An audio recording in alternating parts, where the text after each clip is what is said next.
Here. Come here. I'm a good boy. Good boy. Okay, it's not a live stream without Rex making an appearance. Here he is. Here's the pup himself. Good boy.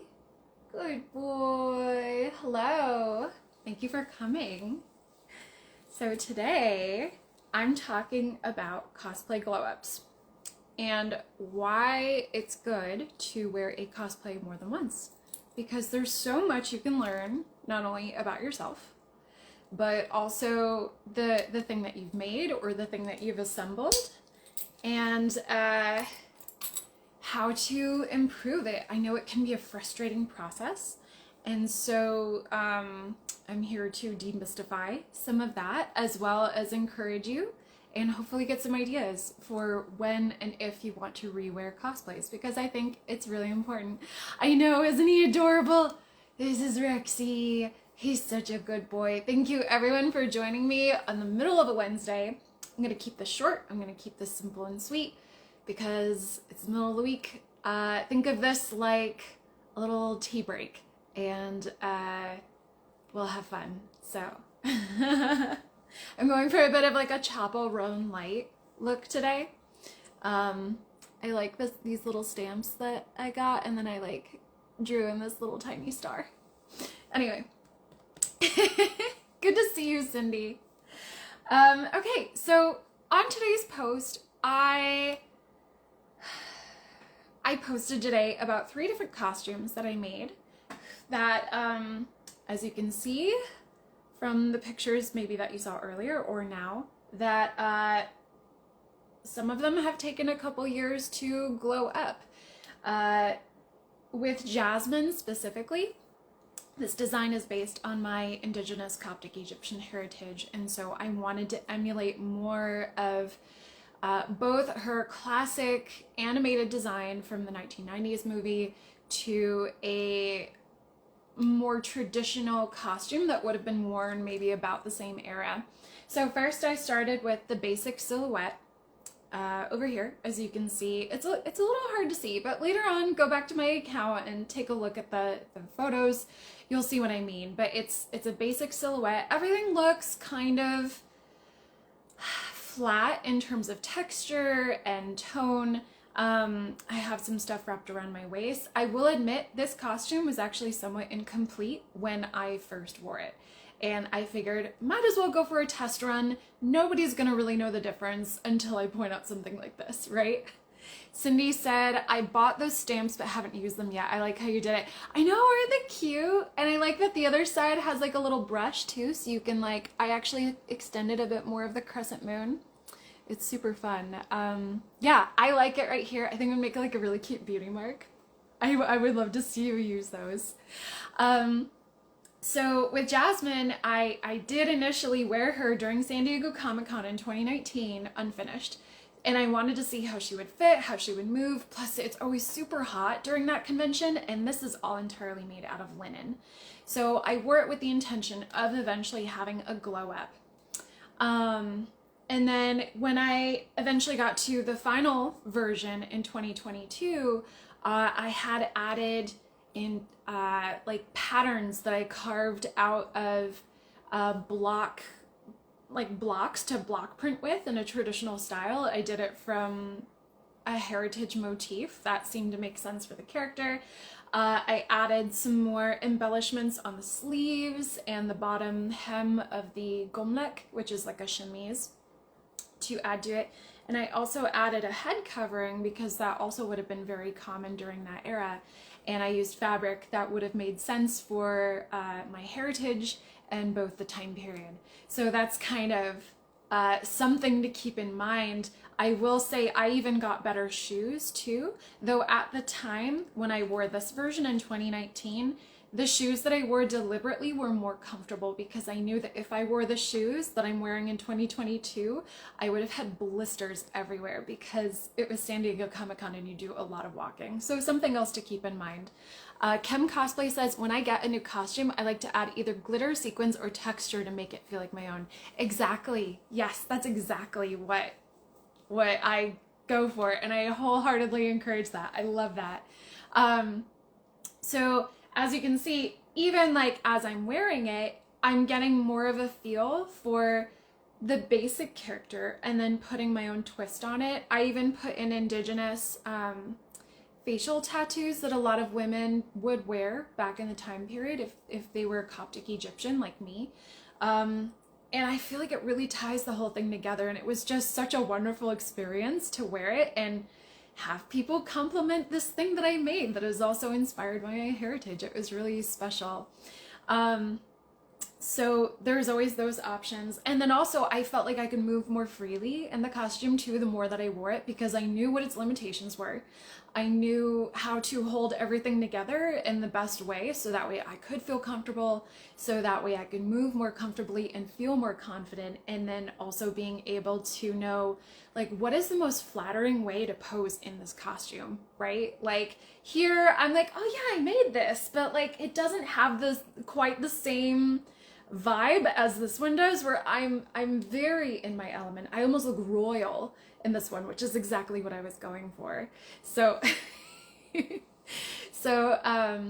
hopefully you can tell the difference there. I'm gonna move on to Scarlet Witch. Now this costume is really special and meaningful to me because this is the first costume I ever put together and altered that I felt really helped me grow my skills in many ways. So even though it doesn't look like it, it's still technically a bought costume. I altered it in such a way that helped me feel more confident and help me embody the character more. So for, let's see, that was 2018. This was the first event I ever did with West Coast Avengers. I was a volunteer promoting and encouraging runners at a 5K. And I think it was for like this, I wanted to say Starlight Foundation, but I know that that's not it because that's from the boys, but it was something else. It was not the Starlight Foundation, but it was something else. And it was a 5K supporting kids who were going through cancer treatments and stuff like that. So I was so honored to be able to wear this for the first time. Now, because this was my first time wearing this at a volunteer event, you can kind of tell I'm not super confident yet. I'm kind of warm in this costume. It's all pleather. I'm not sure how to move in it yet. My wig wasn't great. I was still figuring out how to style wigs, how to make it look flattering on my face shape and still be able to emulate the character. So even though this was such a good take, I knew that I could take it up a notch and be able to embody the character more. So what I did was, I actually don't remember if this is the same wig. I think it's a different wig, but in 2021, I think I got a better wig that I felt better represented the character. I was able to style it in a way that felt more representative of Scarlet Witch. I actually painted the pleather in a way to make it look more leather-like. And I also, I felt more confident in it. Again, like you can tell by my posture. This was inspired by, was it Infinity War? Yes. I wore this around the time that I was inspired by Scarlet Witch in Infinity War, where she's already becoming more into herself. She's becoming more powerful. She's having these moments where she gets to realize that like she's capable of doing a lot despite tragedy, right? So I wanted to embody that here in this photo, and I think I totally nailed it. Even though this was a cell phone picture that somebody took for me, it was great. So even the confidence level from 2018 to 2021, like you can definitely see a difference. And even just in the way that I was able to style the same outfit, like there's some, I don't remember, I think I'm wearing an actual corset under this, and that can help a lot too. And being aware of what angles work best in a certain kind of costume, similar to how I did with Jasmine over here. Let me see if I can pull it over. You can tell that I know how to show off the silhouette of the costume even better than I did before. So that's something to be said for. It does take practice. Maybe people who like to wear a costume once and then get rid of it practice a lot before they post their final photos, but I don't know, there's something about being able to wear a costume multiple times and really feeling that character. It does a lot for me. So that's Scarlet Witch. And yeah, I think that's a glow up. Also, the lighting's better in this one too. Just, you know, maybe that's not fair.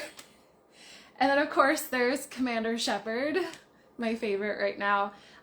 When I first made this costume in 2022, I had just finished Legendary Edition, and I was just so stoked by the story and the characters, and I let that passion drive me. And I think I got this finished in a month, this first version. So I think I still did an amazing job, all things considering, how the engineering of keeping especially the leg armor on while I'm moving around, being a living human being, moving and breathing and, you know, having water all day or getting dehydrated during the day, all those things can affect how this costume fits. And so for this one, initially, I just had the armor stuck to an outer layer of leggings with Velcro. And that was a huge challenge because I would have to still keep pulling up my leggings until I attached suspenders underneath the chest armor to keep it from falling down. But then it was also an issue of how do I go to the bathroom by myself and not need help? And I'm always thinking about that kind of thing. Plus, there was an element of screen accuracy that didn't quite exist in this version that I really wanted to happen with this version. So again, same with the confidence. You can tell I'm very proud of my make here, but I look so much more in character over here for Commander Shepard. This was in 2024. I think we shot this photo set in February, and like, you can just tell. There's also an element here of engineering. So when I didn't remake this armor exactly. I am going to have to remake it soon because of my health issues and my size is changing, which is all normal when it comes to life, right? But for this, I figured out instead of having suspenders on this one attached to a pair of leggings where it felt so much more finicky and I was having a harder time feeling comfortable in my skin, I adjusted over here and I made a girdle that went around my waist so that way all the armor could just hang off of the girdle from my waist, so it wouldn't be dependent on the leggings themselves or the suspenders holding everything up, and then I could move more freely because I'm not fighting against gravity. So here I made almost like a half skirt kind of thing. If you look at girdles from the 1920s, that's exactly what I used to pattern this girdle. It's almost like those things that women in the 20s or like pre-1960 would wear to hold their stockings up, their thigh-high stockings. That's exactly what I did here. So I made a set of buckles and straps that made sense so the armor could just hang off of my waist and I wouldn't be working against gravity, and that helped so much. And you can tell, like, my confidence and my comfortability in being able to wear this costume is very apparent, especially in more recent photo shoots that I've done with this version of the costume. Plus, getting used to wearing the character and creating the content that I want to see of the character, because there's still so much out there that I want to see. I personally don't feel like this character's story is over yet. Same with Scarlet Witch. Same with Jasmine. There's so much more I want to see with these characters and things that I want to create. I'm constantly looking at classical art in movies and TV shows to get more ideas for like, oh, like this thing really speaks to this character and I want to be able to emulate that, right? Cindy says, smart thing to consider during planning stage. Absolutely. And sometimes you just don't know until you get into it. You don't know how easy or how difficult it will be to use the bathroom. I want to make a Dune still suit, and I'm fully planning on being able to use the bathroom by myself if I possibly can, and how things are going to interlock together so that way I can be comfortable and I can still move around and breathe and not feel like I want to crawl into a hole and die after 2 hours. Like, this hobby can be really demanding, but I also think it can be super rewarding when we're able to challenge ourselves and think of things like that. Of course, that's at different levels. Do what feels comfortable for you. That's why this is a super comfortable costume for me to wear at an event that is super warm, that I know I will need to move a lot. And so sometimes she's my default, especially in the summertime. With Scarlet Witch, I feel because of the pleather, I'm more aware of how much can I get away with not being able to stay cool, and how much I'm okay with sweating in this, because Marvel costumes have so many layers and have tons of pleather, and that's also something to consider. I've also thought about installing vents into this jacket too, especially under the armpits. They do that for a lot of leather biker jackets, just so that way people can breathe more and not sweat as much, because, you know, if it's a surprisingly hot day, you don't want to be caught wearing pleather, sweating buckets, and getting dehydrated. That's just not a fun thing to experience. So you also get to have more of those moments where you realize, like, oh, here's something simple that I can do to make it better, and you don't have to spend a ton of money, which is great. Let's see, what else? I think that's all I have right now. I'd love to hear if you all have any other experiences with wearing a costume more than once. What are both practical and other elements of the benefits of doing that? I mean, not only is it good for the environment and your wallet, but I feel like I get so much more enjoyment out of it. So I'd love to hear if you guys want to share anything. While I'm waiting for questions, I'm gonna have Rexy Ham at the camera again. I know he's looking outside because he's hoping to see squirrels, and we don't want that because he loves barking at them. He's so silly. I hope everyone's staying cool. I know there's a lot of heat waves going around the world right now, and drinking water is really important. I think, you know, taking care of ourselves is really important, and also getting a little bit of sun when you can. I think it'll do us some good. Staying inside for too long is not necessarily good for us. This Saturday, I am going to be doing a live painting a Dune crysknife from Dune. Right, I said a Dune crysknife from Dune. That's fine. I will be painting a crysknife from Dune. I don't know if I'll be able to finish it within an hour time span that I'm giving myself, but I want to make it into manageable chunks. I have a hard time watching lives that are more than an hour long, so I'll do you guys that favor too. I think being able to watch somebody work and have them talk about what they're doing while they're doing it is really helpful, because, you know, people like Adam Savage, they've been at this for years, and sometimes they don't know what to share if it's written on paper or done in like a very formal video. And I in the spirit of Adam Savage, I want to be able to share what I know and be able to help teach you guys, and then figure out from there what else you guys might be interested in learning, or what you need, what kind of support you want for this kind of thing. Because I love teaching, and I love doing workshops and being able to show people what they're capable of. Thanks, Cindy. I'm glad you thought it was all good info. Amy says, I appreciate you advocating the benefits of re-wearing cosplays. I do it all the time, but still feel moderately guilty for not making new things. Yeah, I know that feeling too. And I think part of me wonders for myself if it comes down to both imposter syndrome, like, am I really a maker or a sewist because I don't make things often? And that's not true.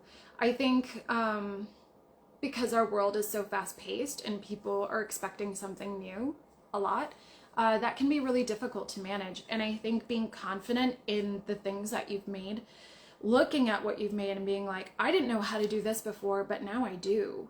And I could do it again. I could do it again if I wanted to, or finding ways to accessorize it slightly differently. It doesn't have to be a whole new thing. And I try and remind myself of that all the time, especially when it comes to really big builds. Like with Shepherd, sometimes I also feel weird about wearing her so often. Sometimes I don't want people to see me as a one-trick pony. So I will go through and I will like find older photos from my archives and just like pull them up and be like, remember that time I did this? I know how to do it. I don't just cosplay Commander Shepard. Like, this character speaks so much to me but also she's the thing that makes me feel the best, and also I feel like really shows my capabilities in this moment. So that's something maybe to think about for yourselves, and how you approach when you wear things. I think that's still a really wonderful thing, and I actually love seeing people rewear costumes. I think it's really special, and it can be iconic too, right? Like right now, everybody knows me as Commander Shepard, but before, everybody knew me as Scarlet Witch, or like people could pick me out of a crowd by how I wear Scarlet Witch and how I personify her. So, I mean, you could play that up too. That's always an option. Let's see. Cindy says, I always rewear unless it has a costume that I made specifically for a meetup and it isn't really mine, but I will take the pieces from it and reuse them for something else. It's important to like what you are wearing. Absolutely. Yes. I love re-wearing pieces. Sometimes I make costumes with the sole purpose of being like, how could I use this again? I love multifunctional things, and that always lights me up too. I think especially with historical wear, that's really easy to do because so much of historical costuming is reusing what you have and seeing how you can style it slightly differently just to make it pop or look like it's for a slightly different occasion and stuff. And I think that's like a fun practice and creativity too.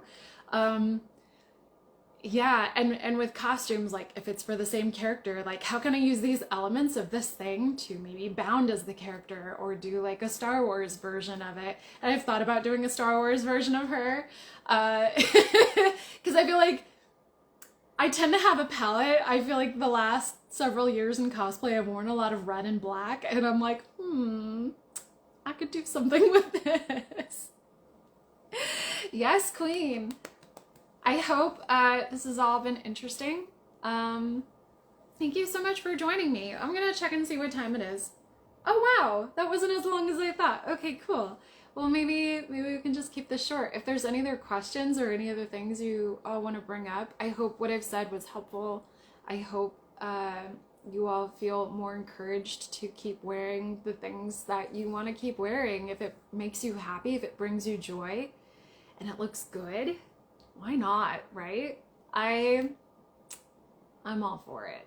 Let me know how I can encourage you and keep cheering you on.